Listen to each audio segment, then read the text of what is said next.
의 사고의 창시자로 알려져 있는 목사이자 저술가이신 노먼 빈센트 필 박사님이 계십니다.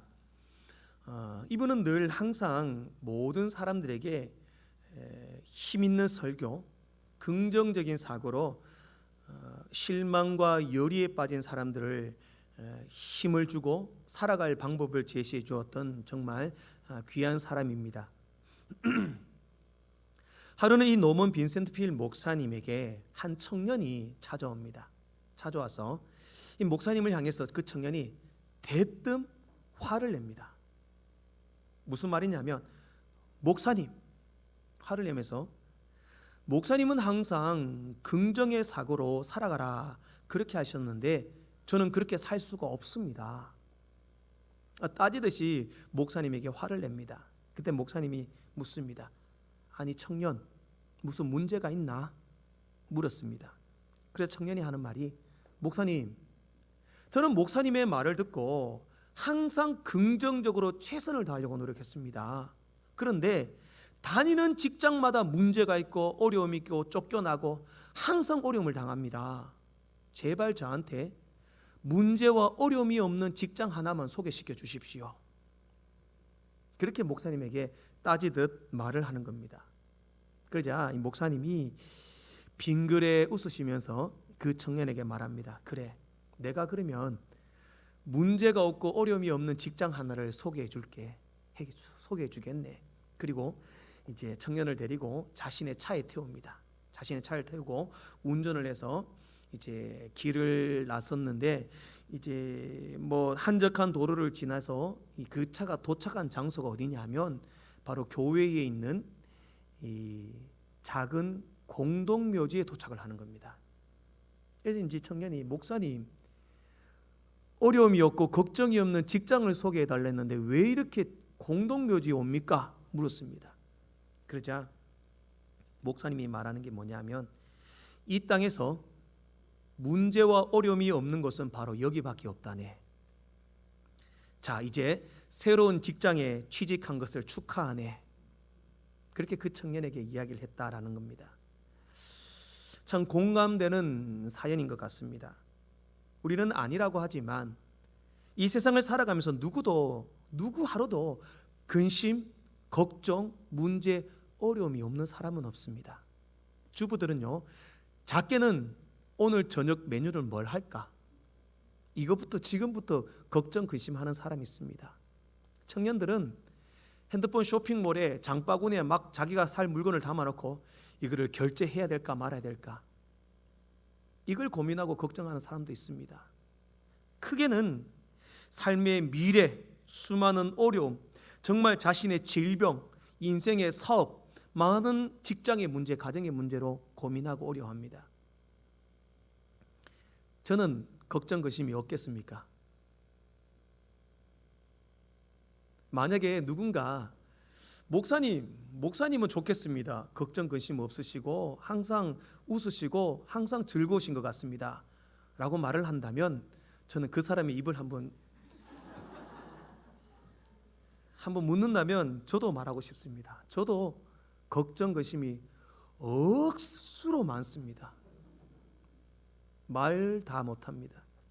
설교에 대한 생각, 교회 행사, 비전, 또 연약한 성도들, 상처받은 성도들, 여러 가지 이야기와 소식들을 접할 때마다 걱정이 되고 밤잠을 설칠 때가 너무나 많습니다. 그러다가 새벽까지 뒤척이다가 뜬 눈으로 그저 새벽 기도, 새벽 예배 인도하고 새벽 기도 마치고 잠시 2시간 자고 일어날 그때도 많이 있습니다. 그럴 때도 있습니다. 그래서 주님은 그런 우리의 인생을 너무나 잘 아시기에 우리를 향하여 말씀하십니다. 너희는 마음에 근심하지 말라. 하나님을 믿으니 또 나를 믿으라. 우리는요, 이 문장을 볼 때에 근심하지 말라라는 것에 초점을 맞출 게 아니라 나를 믿으라라는 말에 초점을 맞춰야 합니다. 그러면요, 바꾸어 말하면 주님을 믿는다면, 하나님을 믿는다면 근심하지 말아라라는 겁니다. 천지의 주제이시요 우리의 창조자이신 주님을 믿는다면 그분께 맡기고 그분을 의지한다면 근심 걱정할 것이 아니라 믿음으로 맡긴다라는 겁니다. 우리가 근심한다고 해가지고 그 근심과 염려를 한다고 해서 그 문제가 해결된다면 근심해도 됩니다. 그래서 성경은 말씀합니다. 너희가 염려한다고 해서 그 키를 한 자나 더 할 수 있느냐? 오늘 밤새도록 하나님 제 키가 너무 작은데 한 1cm만 키워주십시오. 근심 걱정한다고 1cm 커진다면 밤새도록 근심하십시오.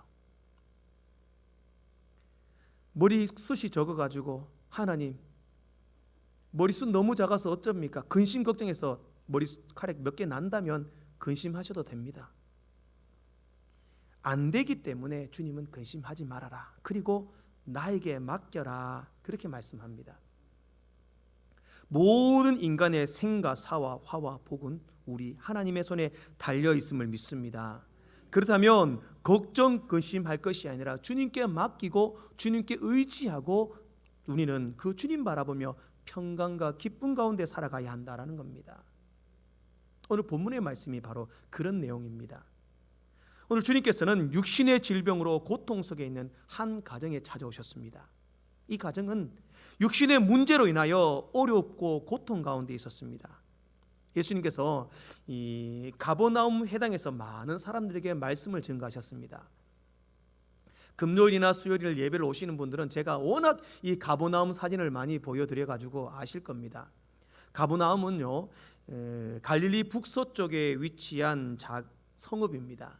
예수님 당시에는 엄청나게 큰 도시였습니다. 그 다음 사진요, 큰 도시였는데 예수님 시대 때는 이 가버나움을 통해서 이 남과 북으로 이어지는 큰 대로가 이 가버나움에 있었습니다.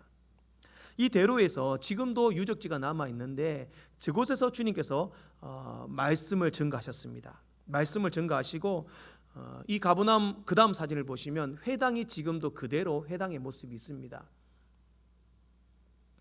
그 다음 사진요, 회당의 모습이 이때 이런 회당에서 모든 유대인들이 살아가는 동네에는 이렇게 회당이 있습니다. 이 회당이 지금 이 유적지가 예수님 당시의 회당은 아닙니다. 3세기 때 지어진 교회의 장소입니다. 그러나 그 밑 지하에 보면 예수님 시대의 그 주춧돌이나 돌이 그대로 남아 있습니다. 이곳에서 이 회당에서 유대인들은 항상 말씀을 보고 말씀을 듣고 예배를 드립니다. 예수님께서도 그곳에서 사람들에게 말씀을 전가하셨습니다. 이 회당 가버나움 회당 옆에 보면 바로 베드로의 집터가 있습니다. 그 다음 사진 보시면요, 베드로의 집터에서 예수님께서는 이제 말씀을 회당에서 전가하시다가 베드로의 집터에 갑니다. 지금 이곳은 베드로의 집터 위에 세워놓은 가톨릭 교회의 모습입니다. 이 교회를 공중에 조금 띄워가지고 베드로의 집터와 주춧돌이 있는 그 위에 지금 가톨릭 교회를 세워놨습니다. 예수님께서는 말씀을 전가하시고 피곤하시고 지쳤습니다. 이에 베드로는 자신의 집으로 가버나움 회당 바로 옆에 있는 자신의 집으로 예수님을 인도합니다. 그때 만약에 예수님께서 베드로의 집에 갔을 때에 베드로의 장모가 열병으로 앓아 누워 있습니다. 베드로가 장모가 아픈 것을 알고 예수님께 모셔갔는지 아니면 오랜만에 집에 예수님을 모시고 갔는데 베드로의 장모가 그때 열병에 앓아 누워 있었던지 알 수는 없습니다. 그러나 열병으로 인하여 고통 속에 있는 그 가정 가운데, 힘들어하고 있는 가정 가운데 주님이 찾아가셨다라는 겁니다. 가셨다. 주님이 그 집에 들어가시자마자 모든 상황은 바뀌고 있습니다. 예수님께서는 열병으로 누워있는 베드로의 장모에게 다가가셨습니다. 그리고 손을 잡아 일으켜 세웠습니다. 그때 장모의 열병이 떠나가고 장모는 일어나 예수님과 제자들을 수종들었습니다. 사랑하는 성도 여러분, 저는 이것이 복음이다라고 생각을 합니다. 복음이라고 해서 뭔가 신비하고 특별한 일이 일어나는 것, 기적이 일어나는 것, 그것이 복음이라고 생각하지 않습니다. 복음은 예수님이 찾아오신 것이 복음입니다. 예수님이 찾아오실 때는 문제가 해결되고 기적이 일어나고 우리의 근심과 걱정과 삶의 문제였던 모든 문제들이 바뀌고 변화되고 새롭게 일어나는 것이 바로 예수님의 찾아오심의 기적이다라는 사실입니다. 저는 오늘 이 베드로의 문제 속에, 어려움 속에 있는 베드로의 가정 속에 예수님이 찾아오시면서 일어난 변화를 살펴보고 우리의 인생 가운데도 예수님이 찾아오심으로 놀라운 변화와 기적을 경험하시는 귀한 은혜가 있기를 주의 이름으로 축복합니다. 첫 번째로, 예수님이 찾아오시면 문제가 해결됩니다. 31절 말씀을 우리 같이 한 목소리로 읽어보도록 합니다. 함께 읽겠습니다. 시작.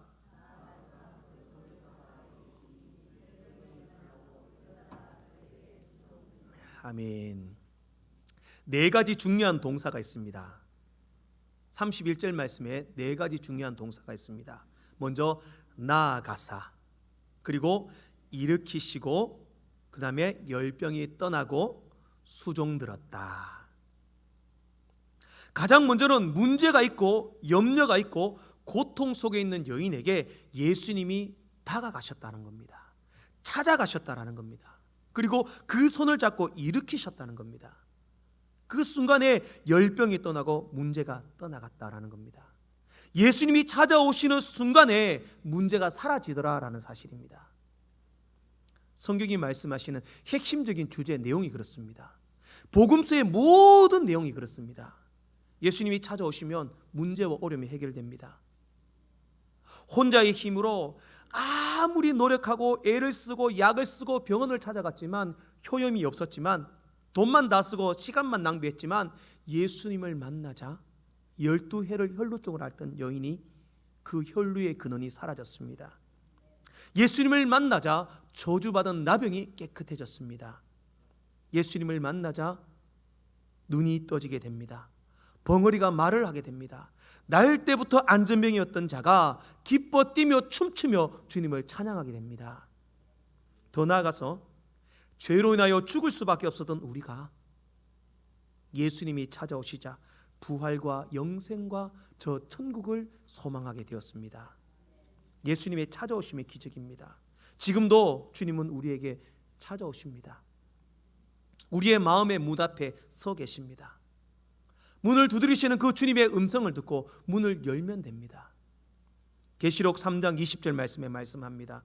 볼지어다 내가 문 밖에 서서 두드리노니 누구든지 내 음성을 듣고 문을 열면 내가 그에게로 들어가 그와 더불어 먹고 그는 나와 더불어 먹으리라. 핵심은요, 주님이 문 앞에 서서 두드리신다라는 겁니다. 문을 열어야 할 주체는 내가 음성을 듣고 문을 열어야 합니다. 주님이 문을 열고 들어오시는 게 아니라 내가 문을 열어야 한다는 겁니다. 주님이 찾아오시기 위하여 우리는 우리의 마음의 문을 활짝 열고 주님을 맞이하고 주님을 받아들이시길 원합니다. 주님이 찾아오는 순간 여러분의 문제는 해결됩니다. 어려움은 사라집니다. 기적을 경험하게 되실 것입니다. 주님께서 찾아오셨을 때 우리의 모든 문제를 해결하실 때는 그 어떤 누구도 차별하지 않습니다. 처음 믿은 사람이나 오래 신앙생활한 사람이나 많이 배운 사람이나 적게 배운 사람이나 건강한 사람이나 병든 사람이나 절대로 차별하지 않습니다. 내가 마음의 문을 활짝 열고 주님 내 인생 가운데 찾아오십시오 맞아들이고 영접하는 자는 그 주님이 찾아오심으로 인하여 기적과 모든 문제가 해결됨을 체험하시게 되실 것입니다. 올해 5월까지 총신대학교 총장을 하셨던 이재서 총장님이 계십니다. 이분은 시각장애인입니다. 15살 때 시력을 잃었습니다. 이분이 쓴 책 가운데 아름다움은 마음의 눈으로 보인다라고 하는 책이 있습니다. 이 책에 보면 이재서 총장님의 어떤 신앙과 삶을 대변하는 한 문장이 나오는데요. 그 문장이 뭐냐면 고난은 이메일로 오지만 설명서는 배를 타고 온다. 이렇게 말을 하고 있습니다. 이 말의 의미가 무엇이냐면 본인은 15살 때 시력을 잃고 그때 하나님을 원망하고 저주했다는 겁니다. 그런데 세월이 지나고 시간이 지나면서 자신을 찾아오신 예수님을 만나고 하나님의 뜻을 발견하게 되니까 오히려 은혜였다. 그것이 감사할 수 있었다. 그래서 고난은 이메일처럼 찾아온다. 여러분 이메일 보내보셨죠? 이메일은요 버튼만 딱 누르면 바로 정성됩니다. 고난이 찾아올 때는요, 이메일처럼 갑작스럽게 순식간에 찾아옵니다. 그런데요, 그 고난에 대한 해답은요, 배를 타고 옵니다. 배는요, 1년이 걸리고 한 달이 걸리고 엄청난 많은 시간이 걸려서 찾아온다는 거죠. 그래서 그 배를 찾아 천천히 오는데, 오면서 결국 주님이 찾아오시니까 그 고난의 문제도 배를 타고 오는데 문제가 해결되더라. 결국 중요한 것은 예수님만 찾아오시면 배를 타고 오든지 이메일처럼 순식간에 오든지 문제와 어려움들이 해결되더라. 그렇게 말씀하고 있습니다. 사랑하는 성도 여러분, 누구나 모든 인생에는 어려움과 문제가 없을 수 없습니다. 있습니다. 그러나 그 문제의 해답이 어디 있는지를 알고 살아가는 사람이 지혜로운 사람인 줄로 믿습니다. 너무 당연하지만 인생의 모든 문제의 해답은 우리 주 예수 그리스도 안에 있음을 믿으시기 바랍니다. 주님이 찾아오시기 위하여 마음의 문을 여십시오. 주님, 내 마음속에 찾아와 주십시오. 그리하여 내 마음속에 자정하여 주셔서 내 문제를 해결하시고 내 아픔을 싸매어 주시고 내 어려움을 이기게 해 주십시오. 기도하고 소망하며 주님을 영접하고 받아들이신다면 우리를 찾아오신 주님이 여러분의 모든 문제를 해결하시고 이기게 하시고 승리하게 하실 줄로 믿습니다. 두 번째로, 예수님이 찾아오시면 우리를 도와 일으켜 세워주십니다. 오늘 본문에서 예수님께서 베드로의 집에 오셨을 때에 열병으로 누운 장모를 봤습니다. 그리고 그 손을 잡아 일으켜 세웠습니다. 똑같은 병행 구절인 마태복음 8장을 보면 그의 손을 만지니라고 말씀합니다. 손을 만졌다. 손을 잡고 일으켜 세웠다. 자, 우리 주님께서 이렇게 병자들을 치료하실 때의 방법들이 다양합니다. 그죠? 그런데 말씀만으로 치료하실 때가 있고, 손으로 잡을 때가 있고, 또 침을 흙에 뱉어서 그 흙을 가지고 눈에 붙여가지고 실로암가에 씻으라 할 때가 있고, 여러 가지 방법들이 있었습니다. 그러면 오늘 말씀에서도 그 열병으로 누운 장모를 보며 여인아 병이 나을지어다, 열병아 떠나갈지어다, 말씀만으로 치료하실 수 있었을까요? 없었을까요? 그렇죠. 말씀만으로도 치료하실 수 있으셨습니다. 그러나 주님은 열병으로 누운 여인에게 다가가셨습니다. 그리고 손을 잡아 일으켜 세웠다라는 겁니다. 오늘 우리가 이 장면을 말씀으로 읽으니까요, 예수님은, 제가 이 말씀을 보며 느낀 게 뭐냐면, 예수님은 경상도 사람은 아닙니다. 절대로. 경상도 남자들이 이제 아내가 아파서 누워 있으면 뭐라고 말합니까? 예, 그렇게 말씀하시는 분은 황강웅 집사님밖에 없습니다. 예, 누워 있으면 빨리 일어나서 밥 해라, 그죠? 예, 아프나 끝입니다. 말 그대로 오늘 본문에는요, 누워 있는 여인을 잡아 일으켰다. 그냥 손을 뚝 매고 쭉 잡아 당겨 일으켰을까요? 누워 있는 사람에게 다가가셔가지고 손을 잡고 여인의 등과 허리를 받쳐서 일어날 수 있도록 함께 힘을 모아 예수님이 일으켜 세웠다. 성경에 있는 내용이 아니라고 생각할 수 있지만 원문의 말씀은 제 말이 아니라 원문의 의미는 어떠냐면, 예수께서 여인의 손을 잡고 도와 일으켰다라고 원문을 쓰고 있습니다.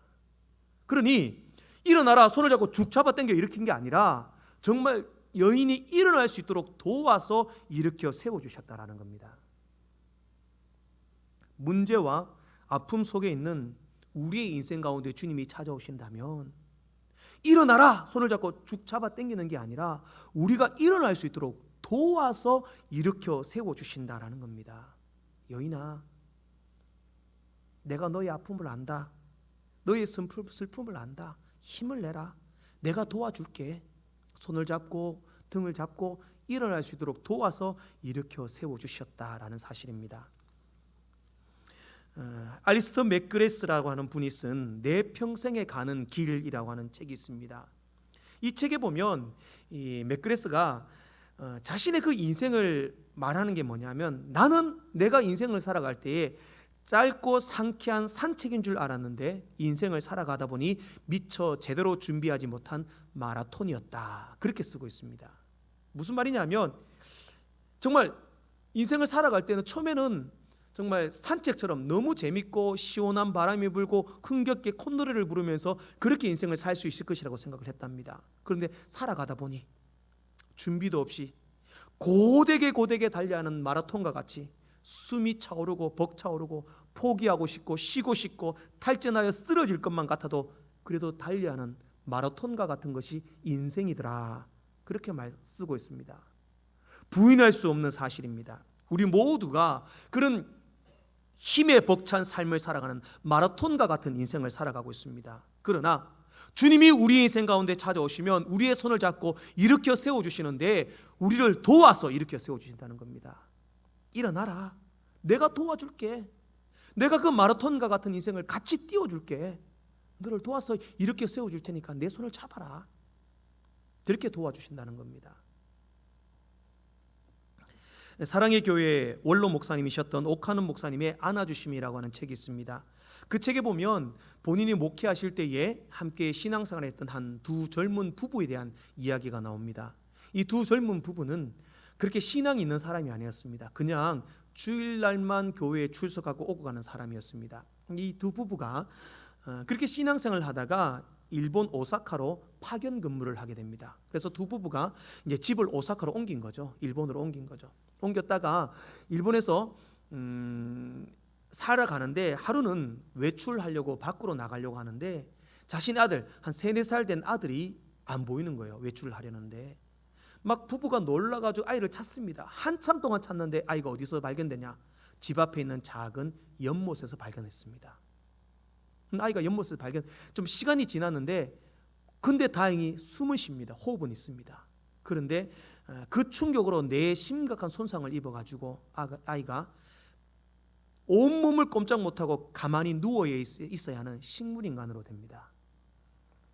그 순간 그의 인생은 실패였고 끝장이었고 순식간에 집안이 지옥으로 변하게 됩니다.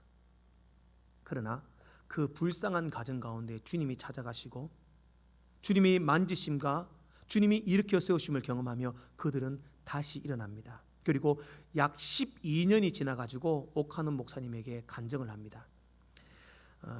아들이 12년을 누워 있었지만 하나님의 은혜로 견딜 수 있었습니다. 오히려 아들 때문에 힘들고 어려운 가정에 힘과 위로가 되었습니다.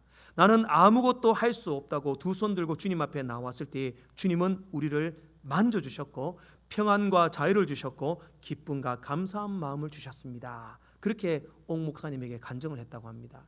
왜냐하면 이 두 부부가 아이가 12년 동안 식물인간으로 3-4살 때부터 지금까지 누워 있으니까 주위에 어렵고 힘든 사람을 만나는 거죠. 그러면 그 사람들에게 이야기를 들어주고 자신이 당한 상황을 이야기를 해준답니다. 내 아이가 이렇게 됐고 12년을 누워 있었습니다. 말을 하면 그 이야기를 듣는 사람들이 하는 말이 뭐냐면 당신은 나보다 더 힘든 삶을 사는구나. 그런데도 주님을 만나서 주님의 만져심과 위로하심 속에 살아가는 것 보니까 나도 그 주님을 믿어야겠습니다. 그렇게 예수의 복음을 전하는 기회가 오더라라는 겁니다. 그래 하는 말이 뭐냐? 주님은 내게 찾아오셔서 내가 일어날 힘을 주셨고 나를 도와서 일어서게 해주시더라. 그렇게 간증하더라는 겁니다. 사랑하는 성도 여러분, 여러분은 어떠한 경우에도 실패하지 않습니다. 예수님이 찾아오시면 여러분의 모든 문제는 해결될 것입니다. 그리고 예수님이 찾아오시면 지금 여러분이 힘들어하는 것, 어려워하는 것, 문제 있는 모든 것 도와서 일어서게 하고 다시 힘차게 달려갈 수 있는 힘을 주시리라 믿습니다. 마지막으로 예수님이 찾아오시면 더 좋은 모습으로 회복시켜 주십니다. 자, 이제 주님은 여인을 찾아가서 그 여인의 손을 잡고 일으켜 세우셨습니다. 여인의 열병이 떠났습니다. 그리고 모든 문제가 해결되었습니다. 31절 마지막 부분에 보면 여자가 그들에게 수종드니라. 회복되었음을 의미합니다. 더 좋은 모습으로 완쾌되었다는 것을 의미합니다. 금방이라도 일어나서 음식을 장만하고 예수님과 제자들을 섬길 수 있을 만큼 건강해졌다. 오히려 그 전보다 더 좋은 모습으로 회복시켜 주셨다라는 겁니다. 하나님께서 우리를 회복시켜 주실 때는요, 옛날보다 똑같이 회복시켜 주지 않습니다. 옛날보다 더 좋게, 더 멋지고 아름다운 모습으로 회복시켜 주실 줄로 믿습니다. 온갖 시련과 엄청난 고난을 겪은 욥에게 갑절의 복을 주셨습니다. 한 명의 자녀를 위하여 기도하고 주님 앞에 매달리며 소망했던 한나에게 더 많은 자녀의 복을 주셨습니다. 아세라와 바알과 선지자와 싸우고 절망 속에서 주님 나를 여기서 죽여주십시오, 죽기를 바랬던 엘리야에게 왕을 세우고 후계자를 세우는 더 큰 사명을 주셨습니다. 예수님을 모른다고 3번이나 부인하고 고향으로 돌아와 고기를 잡고 있던 베드로에게 찾아오셔서 베드로야, 너 내 양을 먹여라. 놀라운 사명을 주시며 회복시켜 주셨습니다. 하나님께서 우리를 회복시킬 때는 완벽히 회복시키십니다. 적당히가 아니라 그 전보다 몇 배나 더 좋게 회복시켜 주심을 믿으시기 바랍니다. 정채봉이라고 하는 동화 작가가 있습니다. 이분이 쓴 책 가운데 이제 묵상집이죠. 묵상집인데 날고 있는 새는 걱정할 틈이 없다라고 하는 묵상집이 있습니다. 이 책에서 이런 글이 있습니다. 하루는 이 독수리 중에 이제 좀 젊은 독수리들이 이 벼랑 끝에 모입니다. 모여가지고 하는 말이, 야, 나는 독수리 날기 시험 하는데 날기 시험에서 떨어졌어. 막 자기 인생을 비관을 하는 겁니다. 또 다른 독수리는, 야, 나는 여자친구 독수리에게 차였어. 막 자기 인생을 비난합니다. 또 다른 독수리는, 야, 나는 내보다 조금 고참 독수리에게 나 막 핥히고 쪼이고 맞아가지고 내 몸에 상처가 많아, 힘들어. 막 그렇게 자신들의 아픔을 막 이야기를 하는 겁니다. 그러면서 이제 그 중에 한 독수리, 이제 젊은 독수리 중에 하나가 이렇게 말합니다. 야, 아들아, 우리 이렇게 살 바에 그냥 죽자. 여기 벼랑 끝에서 떨어져서 죽자. 그렇게 말을 합니다. 그러자 독수리가, 좋다, 그래, 우리 이렇게 살 바에 그냥 죽자. 3마리 독수리가 죽으려고 자살을 결심합니다. 그때 이제 그 벼랑 위에 있던 독수리 중에서 가장 영웅이고 최고의 지도자인 독수리가 있었습니다. 그 독수리가 날개를 쫙 펴고 이제 그 젊은 독수리들이 죽으려고 하는 그 벼랑 끝에 딱 착지를 합니다. 여기 젊은 독수리들 왜 죽으려고 하느냐 물었습니다. 그러자 독수리들이, 영웅 독수리님, 저는 시험에 떨어졌어요. 저는 여자친구에게 차였어요. 저는 고참에게 쪼이고 막 상처가 많아요. 막 그렇게 자기 아픔을 이야기하면서 이렇게 살 바에 죽는 게 나을 것 같아요. 그러자 영웅 독수리가 자신의 날개를 쫙 펼쳤습니다.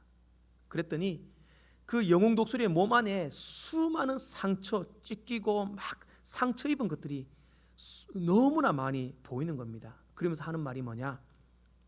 그 영웅 독수리가 젊은 독수리들에게 이렇게 말합니다.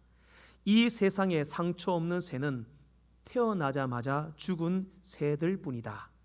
살아있는 새들 가운데 상처 없는 새는 없다.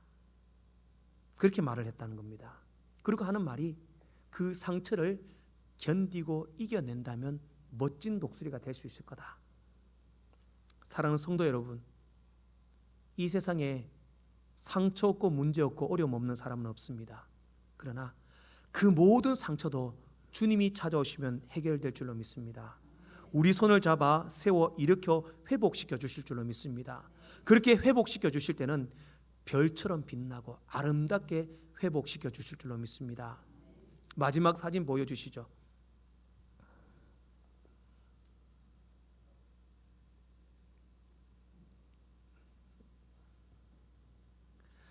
상처라는 말이 영어로 스카라고 하죠, 그죠? 스카. 마지막에 이제 나왔습니다. 스카라는 상처가 주님이 찾아오시고 주님이 일으켜 세워주시고 회복시켜 주시면 믿음의 백성들에게 상처는 뭐가 됩니까? 별이 됩니다. 반짝반짝 빛나는 별이 되실 것입니다. 여러분들의 수많은 문제, 삶의 어려움, 건강, 자녀, 가정, 직장, 사업의 문제, 수많은 어려움들 주님 마음의 문을 열고 주님을 영접하시고 받아들이시고 주님이 일으켜 세워주실 때는 오늘 우리를 별처럼 아름답고 빛나게 회복시켜 주실 그 주님을 믿고 오늘도 힘차게 살아가 영광의 주님 앞에 믿음으로 승리하시는 귀한 주의 백성들 되시기를 축복합니다. 기도하겠습니다. 사랑과 은혜가 풍성하신